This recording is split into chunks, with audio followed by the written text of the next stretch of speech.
بچه‌ها سلام، خسته نباشین.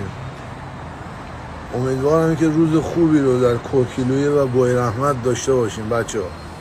این جدی بهتون میگم، هر کی که اونجا هست. آره چه خبر؟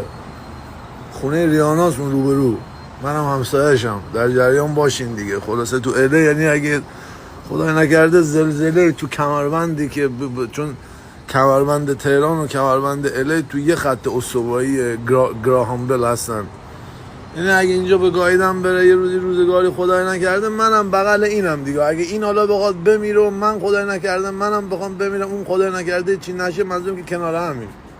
آره اگه سانی هم شانس داشته باشه که سانی جان چه خبر؟ خوب خوابیدی؟ کجایی؟ چه خبر؟ چیکار میکنی؟